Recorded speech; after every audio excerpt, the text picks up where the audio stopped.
"Happy birthday, Dad," said my daughter, carrying my suitcase to the door of the retirement home. Her husband smiled as if it were a gift, not a betrayal. But when I walked into the director's office, he stood up, shocked, his face pale with shock. Before we continue, please subscribe to the channel and let us know where you are listening in the comments. The suitcase sat by my front door like a coffin. I stared at it from the kitchen doorway, my coffee mug trembling in my hand. Brown leather, brass clasps, the one Ellen and I bought for our honeymoon 45 years ago. But I hadn't packed it. Hell, I hadn't even touched it since we stored it in the closet after her funeral. My bare feet felt cold against the hardwood as I approached it. The zipper was pulled tight, corners bulging with hastily stuffed clothes. A slip of paper jutted from the side pocket, my handwriting but shakier than usual. Howard Lester, Silver Oaks Residential Care. "Meredith," I called toward the stairs, though I knew she wasn't here.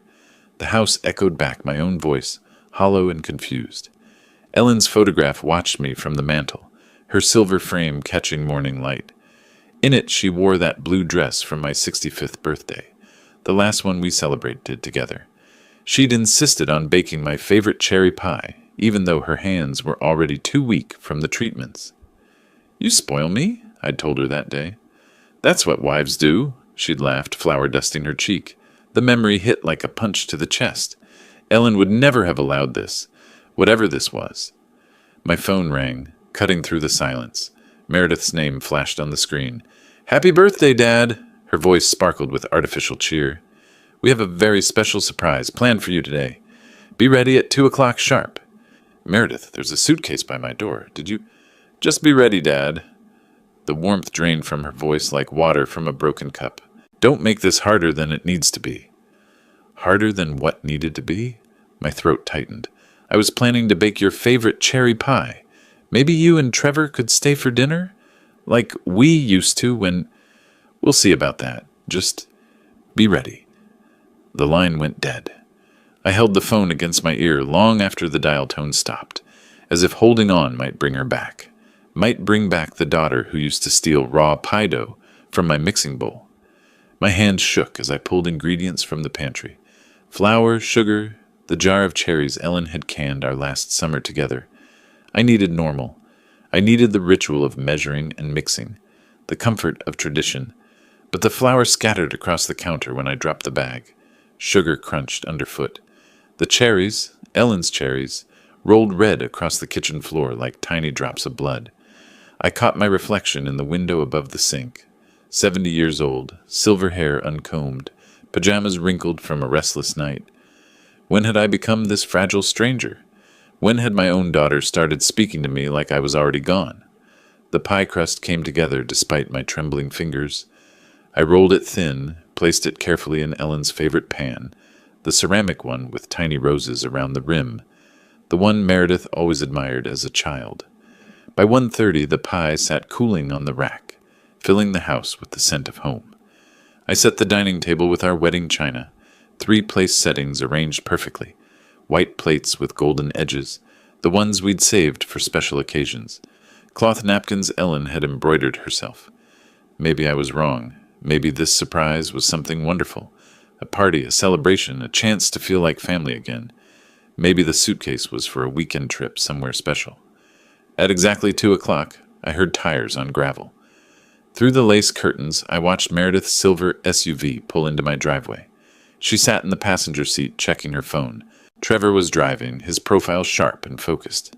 Neither of them looked toward the house where I stood waiting. The cherry pie cooled behind me, untouched. The suitcase waited by the door, packed with clothes I hadn't chosen, and something deep in my chest began to crack, like ice breaking on a spring river. I opened the door before they could knock, dish towel still clutched in my hands from the pie preparation. "Dad!" Meredith's hug felt rehearsed, her arms barely touching my shoulders before pulling away. She smelled of expensive perfume and impatience. Trevor's handshake was too firm, too brief. His eyes scanned past me toward the suitcase, calculating. "Ready to go, Howard?" "Actually, the cherry pie just finished cooling. Your mother's recipe, Meredith? Why don't you both come in? I've set the table with the good china, and I could wrap you a slice for—" "There's no time, Dad." Meredith's voice had that edge again, sharp as broken glass. We're already running late. Trevor was already lifting my suitcase, hefting it toward their car without asking permission. The casual violation of my space, my belongings, sent heat rushing to my face. Late for what exactly? I asked, but they were already walking toward the SUV. I took one last look at my house, the porch swing where Ellen and I used to watch sunsets, the garden she'd tended until her final summer, the door with its brass knocker worn smooth by decades of visitors. Would I see it again tonight? Tomorrow? They positioned me in the back seat like a child. Trevor's music played too loud, some electronic beat that made conversation impossible. When I tried to adjust the volume, Meredith shot me a look through the rearview mirror. We passed Washington Park, where I'd taught Meredith to feed the ducks when she was 6. Her small hand had clutched mine as we scattered breadcrumbs across the pond's surface. Remember when you used to beg me to bring you here every Sunday? I leaned forward, desperate to bridge the growing distance between us. She didn't look up from her phone. The route took us past Mel's Diner, where Ellen and I had shared coffee and pie every Sunday after church, past the library where I'd volunteered reading to children, past the hardware store where I'd worked after retiring from engineering, helping young homeowners with their projects. Each landmark felt like a goodbye I hadn't chosen. Where exactly are we going? I finally asked as we turned onto unfamiliar roads heading east. Trevor caught my eye in the mirror, his smile sharp and satisfied. Somewhere you'll be much happier, Howard. Trust us. The word trust sat bitter in my mouth. When had my daughter and her husband started speaking about me rather than to me? When had I become Howard instead of Dad? Meredith was texting someone, her fingers flying across the screen. I caught fragments. Finally doing it. And oh, wow, much better this way. The phone's blue light reflected off her face, making her features look cold and unfamiliar. 20 minutes later, Silver Oaks came into view, a sprawling modern facility with manicured lawns and a circular driveway. The architecture was all glass and steel, designed to look expensive rather than welcoming. A sign by the entrance read, Silver Oaks Residential Care, where life begins again. My stomach dropped. Are we visiting someone? Meredith turned in her seat, that artificial brightness returning to her voice. Happy birthday, Dad. This is your new home. The words hit me like a physical blow. My chest tightened, making it hard to breathe. New home? The cherry pie I'd baked sat abandoned in my kitchen. The table I'd set with Ellen's china would remain empty.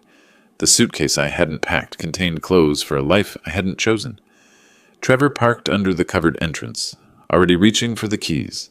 Through the windshield, I could see elderly residents in wheelchairs on the covered patio, staring blankly at the landscaping.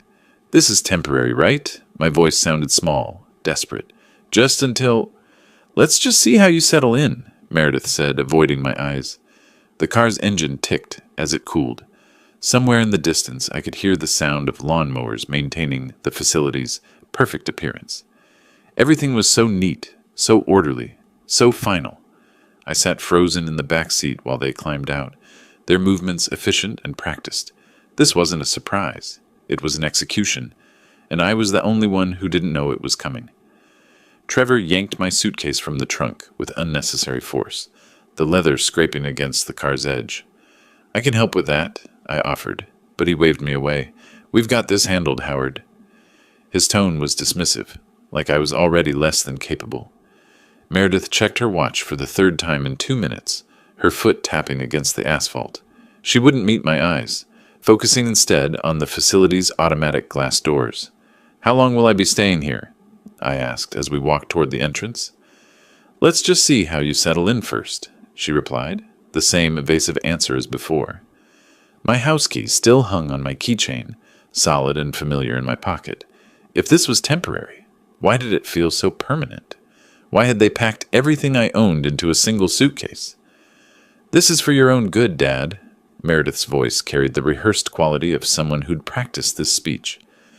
You're not getting any younger, and frankly, we can't provide the level of care you need. But I bought you that house in Beaverton, I said, desperation creeping into my voice. I funded Trevor's coffee shop when no bank would touch it. I've never asked for anything in return except, You forget where you put your keys? Meredith interrupted, cutting off my words like they were inconvenient noise. Last month you couldn't remember where you parked at the grocery store. Those are warning signs, Dad. Trevor nodded enthusiastically, his salesman's smile sliding into place. Here you'll have nurses available 24 hours a day. There's a gym, even yoga classes. Much better than sitting alone in that big empty house. That big empty house where I'd raised her, where Ellen and I had built 45 years of memories, where the cherry pie I'd baked this morning still sat cooling on the counter. As we approached the entrance, I caught fragments of their whispered conversation. They thought the ambient noise of the fountain in the distance would mask their words, but my hearing was still sharp. Now we can finally sell his house, Trevor murmured to Meredith. Put everything into the coffee shop expansion. The real estate agent thinks we can get at least $800,000, she whispered back. Maybe more if we stage it right. The words hit me like ice water in my veins. $800,000. The house Ellen and I had scrimped and saved to buy, where we'd painted every room ourselves, where we'd planned to grow old together. They'd already talked to a real estate agent, already planned my life around their profit margins. I thought of all the times I'd helped them over the years, the down payment on their first apartment, the car loan when Trevor's credit was too poor, the business investment that kept their coffee shop afloat during the pandemic. Had every hug, every birthday call, every family dinner been them calculating my net worth? My legs felt unsteady as we entered the lobby. Marble floors reflected fluorescent lighting. Generic artwork hung on sterile walls. Mass-produced landscapes that meant nothing to no one. The air smelled of disinfectant and resignation. Well, this is it. Meredith's voice was artificially bright as she gestured around the space. Isn't it lovely? An elderly man in a wheelchair sat near the window, staring at the parking lot.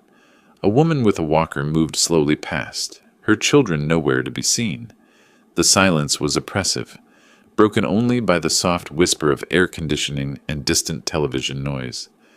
We'll visit soon, Meredith said, leaning in for another perfunctory hug. Her lips barely brushed my cheek, cold and quick. Trevor shook my hand one final time. Take care of yourself, Howard. They were already walking away, their relief visible in the sudden relaxation of their shoulders, the quickening of their pace.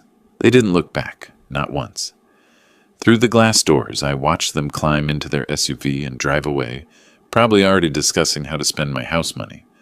I stood alone in the lobby, my suitcase at my feet, finally understanding the scope of what had happened. This wasn't about my safety or my health. This was about $800,000 and the inconvenience of an aging father who had outlived his usefulness. The automatic doors whispered shut behind me, sealing me into my new reality. Somewhere in the distance, a television played game shows to an empty room. A nurse walked past, her shoes squeaking against the polished floor, not bothering to acknowledge my presence. I was no longer Howard Lester, retired engineer, loving husband, generous father. I was a resident, a problem solved, a house sold. But as I stood there, something cold and calculating began to crystallize in my chest. They had underestimated me in fundamental ways. They knew about the house, but not about the investment portfolio Ellen and I had built. They knew about my age, but not about my connections. They knew about my loneliness, but not about my capacity for strategic thinking. I picked up my suitcase and walked toward the reception desk, my footsteps echoing in the sterile space. If they wanted to play games with my life, they were about to learn that 70 years of experience had taught me a few things about winning. Mr. Lester? A woman's voice cut through my spiral of thoughts. I'm Jennifer, your care coordinator. She approached with the practiced sympathy of someone who delivered this speech hundreds of times. Soft scrubs, comfortable shoes, a badge photo that looked optimistic about working with elderly residents. Her smile never quite reached her eyes. Ready to see your new home? I followed her across the marble floor, my footsteps echoing in the sterile space. The suitcase handle felt foreign in my grip, packed by hands that weren't mine, filled with clothes chosen by someone who didn't know me. Jennifer chatted about meal times and activities while I studied the institution's details with an engineer's eye. Beige walls designed to be calming but achieving only blandness. Classical music played at low volume, probably selected by a committee to be inoffensive. The elevator whispered upward. Second floor, room 237. Here we are! Jennifer's enthusiasm bordered on manic as she opened the door with a keycard. Your own private space. The room was smaller than my walk-in closet at home. Twin bed with industrial white linens. Dresser that looked like it belonged in a college dormitory. Single window facing the parking lot, where I could see Meredith's SUV had already disappeared into traffic. Dinner's at 5 p.m. sharp, Jennifer continued, pointing toward a schedule posted by the door. Activities room is down the hall if you want to socialize. Physical therapy starts Monday if your doctor recommends it. She left me alone with a cheerful promise to check on me later. The door clicked shut with institutional finality. Silence pressed against my eardrums. Outside, cars moved through the parking lot like blood cells through arteries, purposeful, going somewhere, living actual lives. I sat heavily on the bed, the mattress too soft, unfamiliar. The suitcase weighted like evidence of my diminished circumstances. My hands shook as I pulled the zipper open. Inside, shirts I recognized but hadn't worn in years, socks with holes Ellen would never have tolerated, underwear that belonged in the rag pile. But missing. Ellen's watch, the gold Rolex she'd given me for our 25th anniversary, engraved on the back, "Forever yours, E. gone." The family photo albums that documented Meredith's childhood, our trips to Europe, 45 years of marriage, gone. My engineering notebooks, leather-bound volumes containing decades of invention ideas, business plans, the foundation documents, gone. I searched through every pocket, every fold of fabric. Nothing. She'd taken everything that mattered, everything that proved who I was, who I'd been, left me with the detritus of an old man's wardrobe. These old things just clutter up your space, Dad. Meredith's voice echoed in my memory from her last helpful visit. She'd insisted on organizing my closet, going through my dresser drawers. I'd been grateful for the attention, pathetically pleased she wanted to spend time with me. The silver cufflinks Ellen bought me for our first Christmas together, gone after that visit. Ellen's jewelry box, emptied during Meredith's spring cleaning session. She'd called it decluttering, said she was helping me simplify my life. She'd been erasing my life, piece by piece, memory by memory. I stood at the window, watching the Oregon coast fade into evening darkness. Cars moved through the parking lot below, their headlights cutting through gathering dusk. Normal people heading home to normal lives, while I stood trapped in this sterile box. But Meredith had made one crucial miscalculation. She saw a lonely old man, vulnerable and dependent. She didn't see the engineer who'd built a medical device empire from nothing. She didn't know about the foundation Ellen and I had created, the connections I'd maintained, the resources she'd never dreamed existed. Somewhere in the distance, I heard the soft ding of the elevator arriving, footsteps in the hallway, a staff member approaching the building entrance below. Time to remind everyone exactly who they were dealing with. I walked through Silver Oaks with purpose now, my stride confident, despite the institutional carpet designed to muffle sound. The hallways told a story my engineer's eye could read easily, cost-cutting measures everywhere, understaffed nursing stations, residents sitting alone in common areas, some staring blankly at muted television screens showing game shows no one was watching. The administrative wing felt different immediately. Thicker carpet, actual artwork instead of mass-produced prints, furniture that suggested comfort rather than mere function.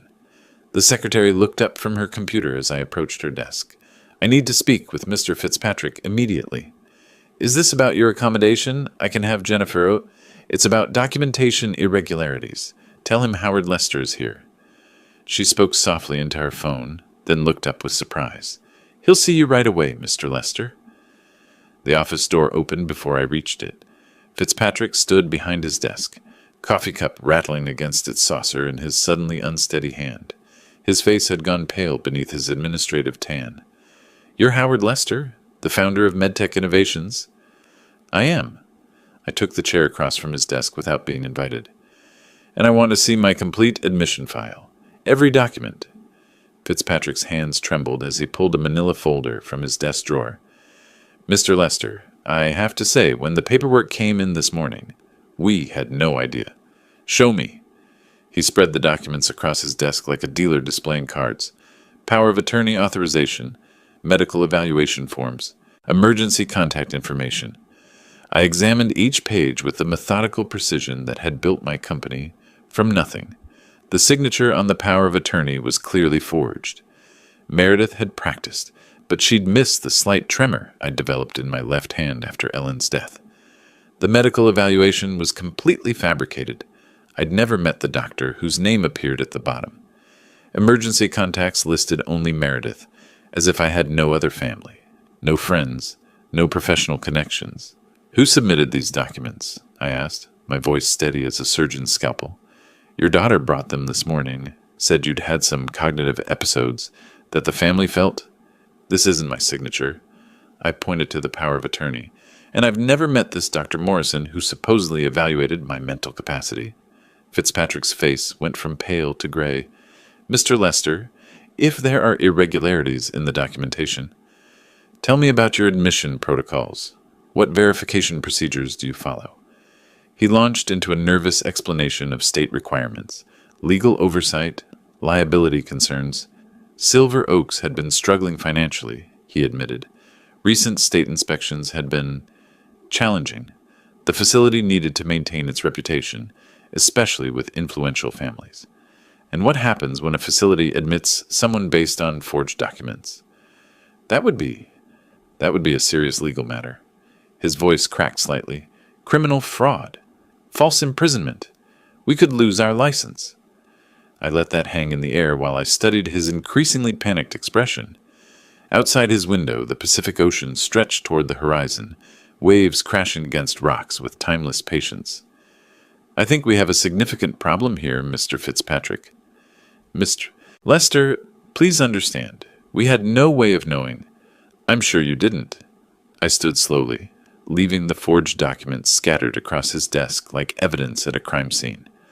"I'll need some time to consider my options. Of course, whatever you need. We'll do everything possible to make this right." I walked toward his door, then paused with my hand on the handle. "One more thing. How long has Silver Oaks been struggling financially?"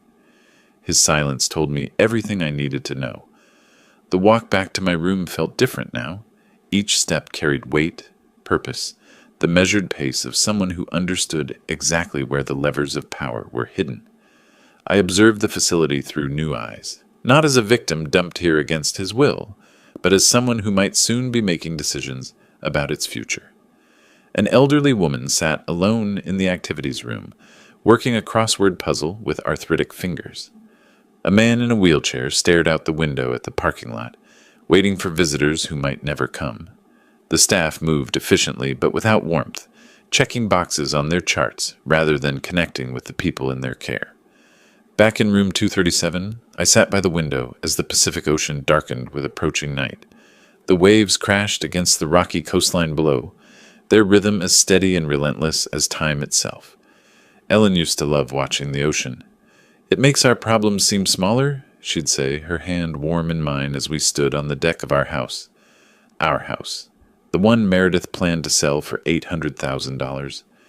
Memory pulled me backward to Silicon Valley in 1979, when personal computers were still experimental toys and medical technology meant stethoscopes and X-ray machines.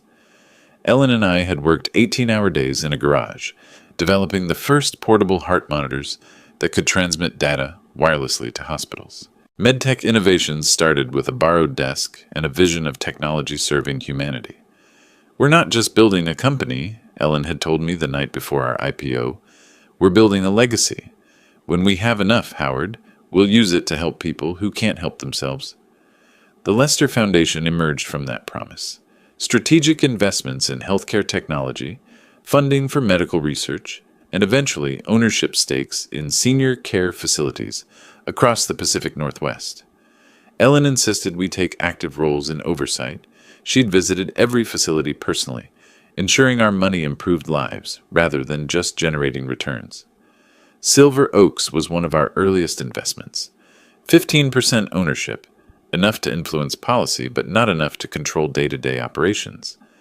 Ellen had believed in their mission statement about dignity and independence for seniors. She'd have been devastated to see what it had become. Meredith had no idea, none whatsoever. She thought I was just some old engineer living on Social Security and the equity in his house. She'd never shown interest in the foundation, never asked about my business relationships, never bothered to understand the infrastructure Ellen and I had built together.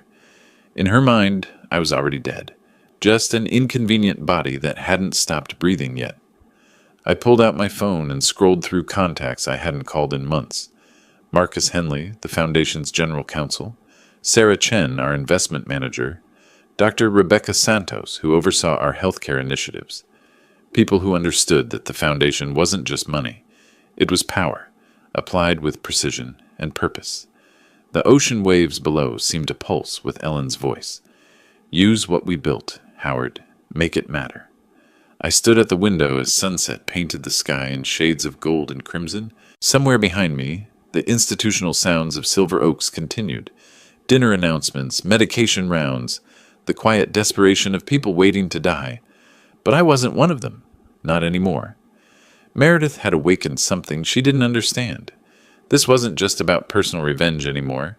This was about systemic change, about using the tools Ellen and I had built to transform not just my situation, but the situations of everyone who'd been forgotten, dismissed, or discarded by family members who saw dollar signs instead of human beings. I touched Marcus Henley's number on my phone screen. Time to remind the world that Howard Lester wasn't dead yet. The morning after my phone call to Marcus, I sat in Silver Oaks' dining room, watching the sunrise paint the Pacific Ocean in shades of gold and amber. Other residents shuffled past with their breakfast trays, most avoiding eye contact, still treating me like a fellow victim rather than what I'd become overnight. Marcus had worked through the night with our legal team. By 8 a.m., 3 attorneys were already in Portland, armed with documentation that would unravel Meredith's carefully constructed fraud, piece by piece. Mr. Lester, Jennifer approached my table, her usual cheerful demeanor replaced with nervous respect. Mr. Fitzpatrick would like to see you in his office. I found him pacing behind his desk, phone pressed to his ear, sweat beading on his forehead despite the morning coolness. When he saw me, he ended his call abruptly. That was our insurance company, he said without preamble. They're very concerned about our liability exposure. If someone was admitted based on forged documents, that someone has a name, I interrupted quietly, and that someone built the medical device company that revolutionized cardiac monitoring in the 1980s. I suggest you remember that. Fitzpatrick's Adam's apple bobbed as he swallowed hard. Of course, Mr. Lester. What I mean is, we want to cooperate fully with any investigation. Good, because Detective Morrison from the Portland Police Fraud Division will be here at 10 a.m. She'll need access to all admission records, staff interviews, and security footage from April 20th. You've already contacted the police? I stood slowly, my reflection caught in the window behind his desk. I've contacted everyone who needs to know. The district attorney's office is opening a formal investigation into elder abuse and document fraud. The state licensing board wants to review Silver Oaks' admission procedures, and my foundation's board of directors is very interested in how their investment has been managed. For the first time since this began, I felt the satisfaction of watching someone else's face drain of color. Fitzpatrick sank into his chair like a deflated balloon. What can we do to make this right? You can start by treating every resident here with the dignity they deserve, I said, and you can prepare to explain to investigators exactly how easily your facility was deceived by a woman with a forged power of attorney. I left him with that thought and walked back to my room. Through the window, I could see a police car pulling into the visitor parking area. Detective Morrison right on schedule. My phone buzzed with a text from Marcus. Search warrant executed on M's house at 7 a.m. Found Ellen's jewelry, your engineering notebooks, family photos, everything documented as evidence. Another message followed immediately. Trevor's business bank records show payment to document forger. Paper trail complete. I set the phone aside and opened the window to breathe the salt air. Somewhere across town, Meredith was probably discovering that her careful planning had overlooked one crucial detail. She'd never bothered to learn who her father really was. The morning ocean breeze carried the sound of seagulls calling to each other above the waves. It reminded me of Ellen, who loved watching them dive for fish from our deck. She'd always said they were patient hunters, waiting for exactly the right moment to strike. Below in the parking lot, Detective Morrison was getting out of her car, briefcase in hand. Perfect timing, Ellen. Perfect timing. Detective Morrison was younger than I'd expected, maybe 40, with the kind of sharp focus that came from years of untangling financial crimes. She set up her laptop in Silver Oak's conference room like a surgeon arranging instruments. Mr. Lester, I've reviewed the preliminary evidence your attorneys provided. This appears to be a systematic fraud spanning several months. Fitzpatrick shifted uncomfortably in his chair beside me. Detective, I want to emphasize that Silver Oaks had no knowledge of any irregularities. Mr. Fitzpatrick, Morrison interrupted without looking up from her screen. Your facility's procedures are part of this investigation. Please answer only what I ask. She turned to me. Let's start with the timeline. When did you first notice personal items missing from your home? Ellen's watch disappeared in February during what Meredith called a decluttering session. The family photo albums vanished in March when she helped me organize the den. My engineering notebooks, 40 years of invention notes, were gone after her April visit. Morrison typed rapidly. Did you confront her about these items? I trusted her. She said I was getting forgetful, that she was protecting valuable things from being misplaced. The admission tasted bitter. I believed my own daughter when she said I needed help. And the forged power of attorney? Fitzpatrick produced the document with shaking hands. Morrison examined it under a magnifying glass, comparing it to my actual signature on my identification. The stroke patterns are wrong, she noted. Whoever forged this practiced, but they couldn't replicate the slight tremor in your dominant hand. When did that develop? After Ellen's death. Stress-related. Meredith would have known if she'd paid attention. Morrison photographed the document from multiple angles. We found the original forge tool at your daughter's residence this morning, a practice pad with dozens of signature attempts. Also interesting, a receipt for the medical evaluation form from a company that produces fake documents for novelty purposes. Novelty purposes? Fake diplomas, joke certificates. Apparently also fraudulent medical reports for family members who want to declare relatives incompetent. The casual cruelty of it struck me like a physical blow. Meredith hadn't even used a sophisticated operation. She'd ordered my mental incompetence from a website like buying a gag gift. There's more, Morrison continued. Your son-in-law's business account shows a payment of $1,500 to someone named Derek Coulter, a known document forger with priors for elder fraud. He's already agreed to testify in exchange for reduced charges. Fitzpatrick made a strangled sound. $1,500 to destroy a man's life? Actually, Morrison said, consulting her notes, the payment was itemized as consultation services. Very professional. They even asked for a receipt. She showed me photographs from the search warrant execution, my dining room table covered with evidence bags, Ellen's jewelry laid out like pieces of a puzzle, my engineering notebooks, the leather covers worn smooth by decades of use, family photos scattered across the kitchen counter where Meredith had apparently been deciding which memories to erase. The interesting thing, Morrison continued, is how methodical this was. Your daughter created a paper trail, proving your alleged incompetence, while simultaneously stealing evidence of your actual achievements. It's like she was trying to rewrite history. Through the conference room window, I could see Edna in her wheelchair, reading a book in the courtyard.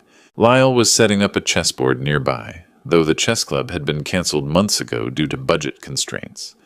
Normal people living diminished lives because institutions prioritized profit over dignity. Detective Morrison, what happens next? Grand jury indictment, probably within 2 weeks. Elder abuse, fraud, conspiracy, identity theft. Your daughter and son-in-law are looking at substantial prison time if convicted. She closed her laptop with a definitive snap. Mr. Lester, in 20 years of investigating financial crimes, I've never seen such a complete paper trail.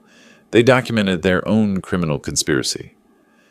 After she left, I sat alone in the conference room, watching the Pacific Ocean through salt-stained windows.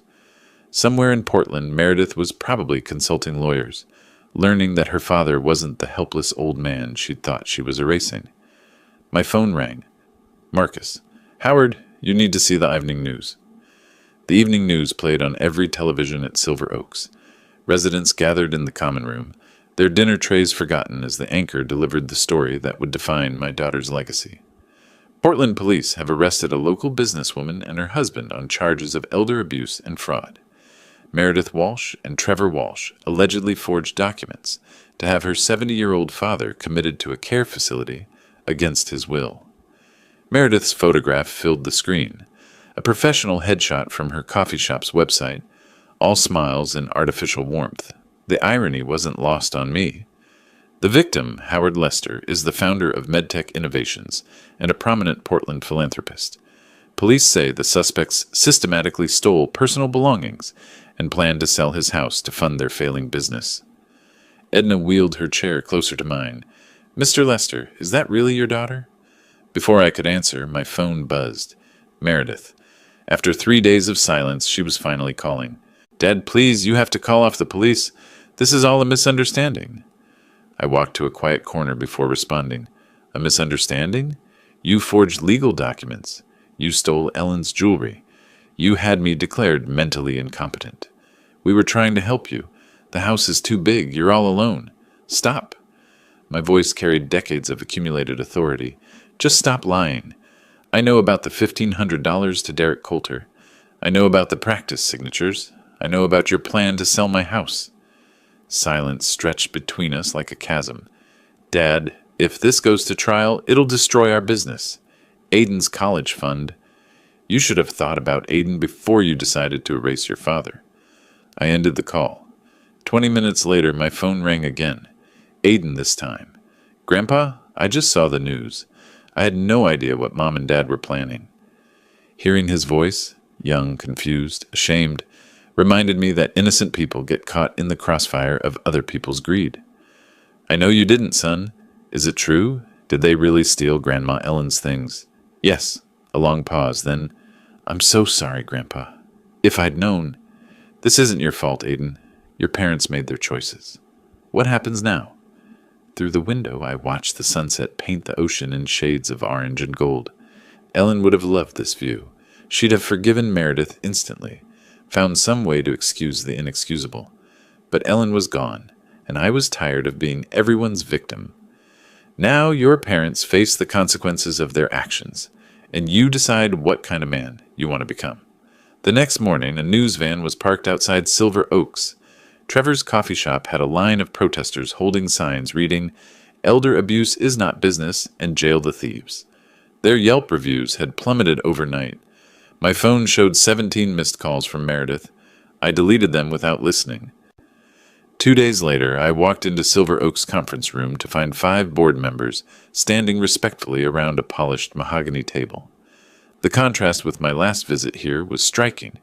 Instead of being escorted like a confused patient, I entered as someone whose presence commanded attention.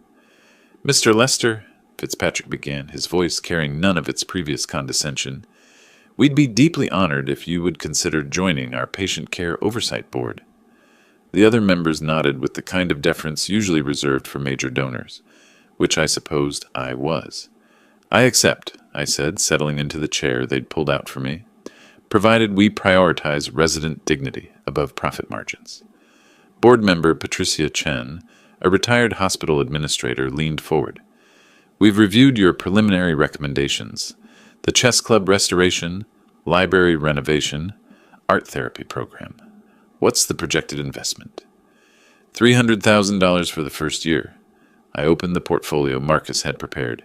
"The Lester Foundation will cover all expenses. Dignity doesn't have a price tag." The room fell silent, except for the scratch of pens taking notes. I'd learned long ago that specific numbers make abstract concepts concrete. "Mr. Lester," asked board member James Rivera, "what's your timeline for implementation?" "Chess club resumes next Tuesday. I've already contacted Lyle Brennan to coordinate.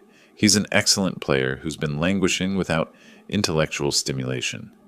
Library renovation begins Monday, with new large print books arriving Thursday. Art therapy starts the following week with students from Portland Community College." I slid photographs across the table, the empty activity room, outdated common areas, understaffed nursing stations. These aren't just budget items, they're people's lives. We toured the facility together, and I watched their expressions change as they saw silver oaks through resident eyes, rather than administrator convenience. Edna showed us her small collection of books, apologizing for their worn condition. Lyle demonstrated chess moves on an improvised board made from cardboard and bottle caps. This space could accommodate 20 chess tables, I told the group, gesturing toward the underutilized recreation room. And this wall would be perfect for displaying resident artwork. Board member Dr. Martinez nodded thoughtfully. The resident engagement would improve dramatically. Engagement, physical health, mental stimulation, family satisfaction, everything interconnected, I agreed. Quality care isn't expensive when you measure the right outcomes. Back in the conference room, I signed the board appointment documents, while they watched with something approaching awe. The foundation commitment papers followed, making the funding legally binding. One more thing, I said, capping my pen with deliberate ceremony. I want monthly progress reviews with resident input. Not surveys about satisfaction, but actual conversations about what they need to maintain dignity. Fitzpatrick practically vibrated with nervous energy. Of course, Mr. Lester, whatever you think best. Walking back to my room, I felt Ellen's presence in the hallway's improved lighting, in the plans taking shape, in the hope beginning to replace resignation on residents' faces. She'd always believed that money without purpose was just paper. Purpose without resources was just wishful thinking. I had both now. My phone rang as I reached room 237. Marcus with news about the media strategy for Meredith's case.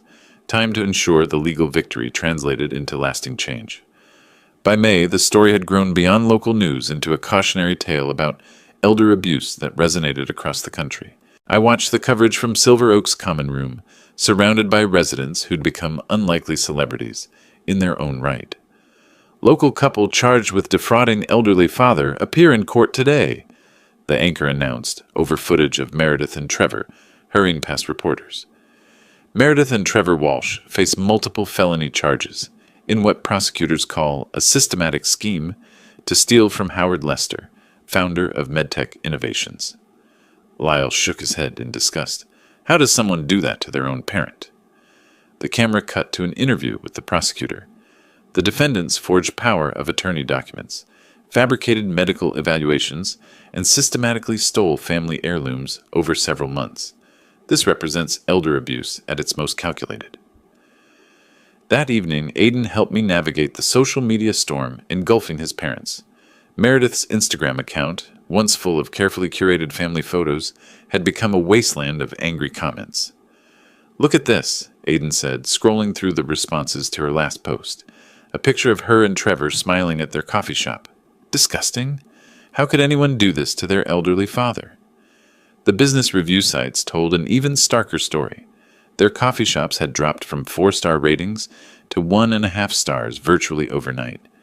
Customer after customer explained why they could no longer support a business run by people who abused elderly family members. "We used to come here every morning," read one Yelp review, "but knowing what these people did to their father makes the coffee taste bitter." Local news interviewed former customers outside their flagship location. "I can't give money to people who would forge documents to steal from their own dad," a middle-aged woman explained. "There has to be consequences for that kind of behavior." Trevor appeared on a local business program, attempting damage control that only made things worse. When the interviewer asked about the forged medical evaluation, he stammered about misunderstandings and family dynamics. "But Mr. Walsh," the reporter pressed, "police found the payment to a known document forger in your business account. How do you explain that?" His deer-in-headlights expression said everything. Within hours, clips of his fumbling responses were viral on social media, accompanied by hashtags like "Elder Abuse is Real" and "Choose Justice for Howard."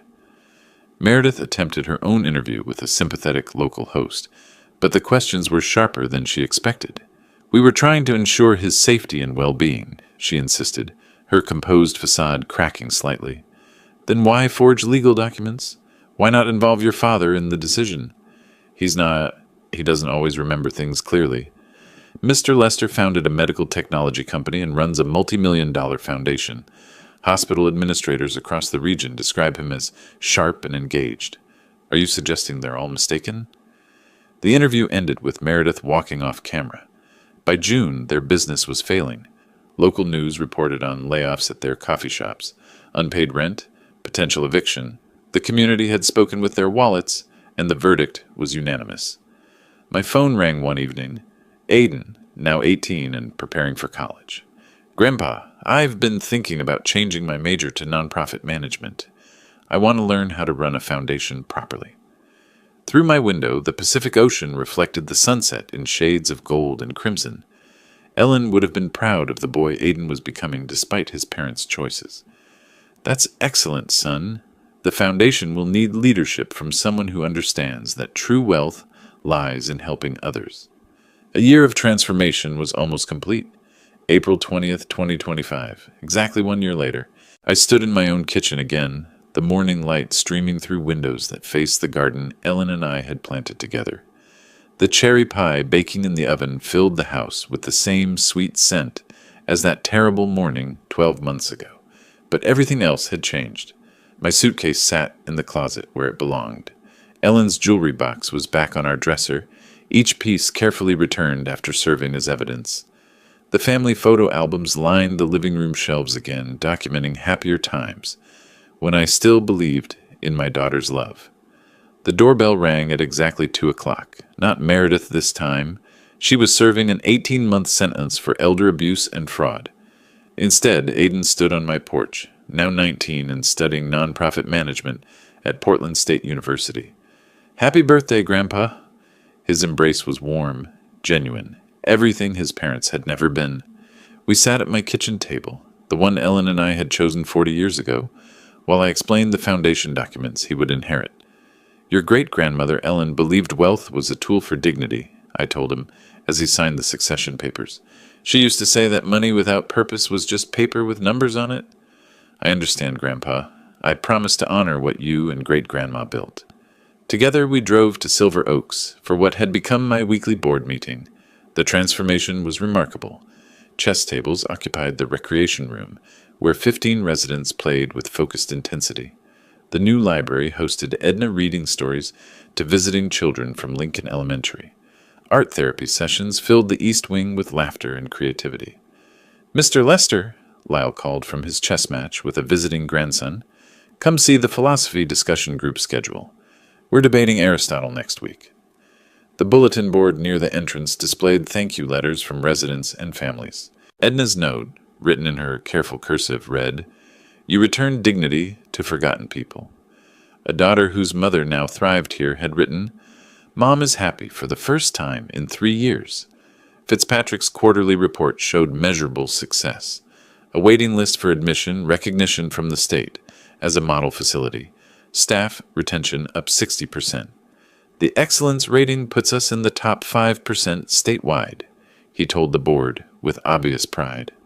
Excellence follows naturally when you treat people as human beings rather than inventory, I replied.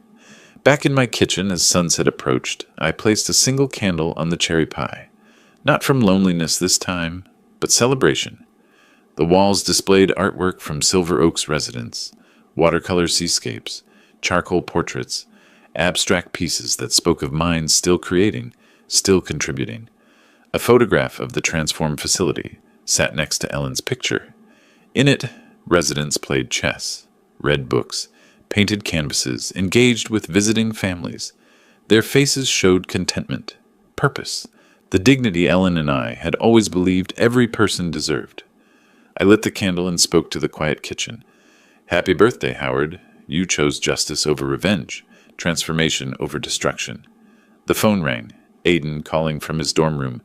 Grandpa, I wanted to tell you about my foundation management class.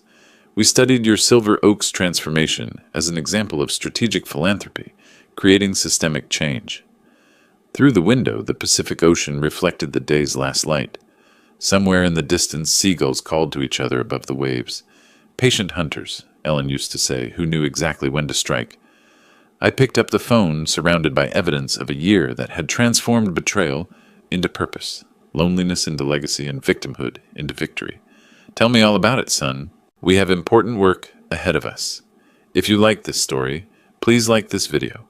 subscribe to the channel, and share your impressions of this story in the comments. To listen to the next story, click on the box on the left. Thank you for watching.